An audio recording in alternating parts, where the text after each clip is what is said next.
সর্বশেষ আমাদের ভারপ্রাপ্ত চেয়ারম্যানের নির্দেশে দীর্ঘ 70 বছর স্বৈরাচার দখলদার সরকারের বিরুদ্ধে আন্দোলন সংগ্রাম করতে গিয়ে আমাদের যে সমস্ত ভাইদেরকে আমরা হারিয়েছি, যারা শাহাদাত বরণ করছেন, শহীদ হয়েছেন, গুম হয়েছেন, আমরা তাদের সকলের জন্য অত্যন্ত আবেগ আপ্লুত হয়ে তাদের জন্য দোয়া করব। মহান রব্বুল আলামিন যেন আজকের এই দোয়ার উসিলা তাদের সকলের জিন্দেগির গুনাহ মাফ করে তাদেরকে জান্নাতের ফয়সালা করে দেয়। আল্লাহুম্মা আমিন, আল্লাহুম্মা আমিন।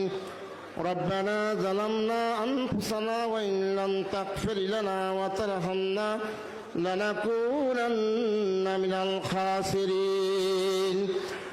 ربنا آتنا في الدنيا حسنة وفي الآخرة حسنة وقنا عذاب النار.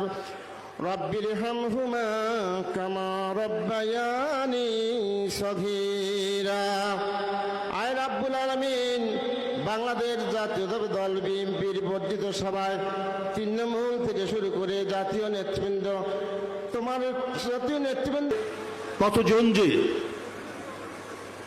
সেখানে অবর্ণনীয় অকথ্য অত্যাচারের শিকার হয়ে তারপরে কোথায় তাদের ফেলে রাখা হয়েছে এখনো পর্যন্ত তার হদিস পাওয়া যায়নি।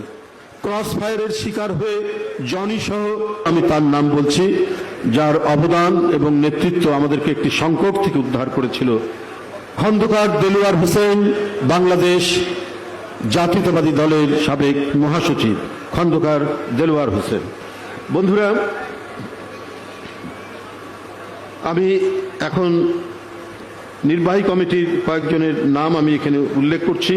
আবু নাসের মোহাম্মদ ইয়াহিয়া, তিনি বিশেষ সম্পাদক ছিলেন। অ্যাডভোকেট সানাউল্লাহ মিয়া, আমাদের এই সংগ্রাম আন্দোলনে আইনের প্রাঙ্গণে যার লড়াই ছিল অনবদ্য, সেই সানাউল্লাহ মিয়া অ্যাডভোকেট। আবু সাইদ খান খোকন, বিশিষ্ট যুবনেতা।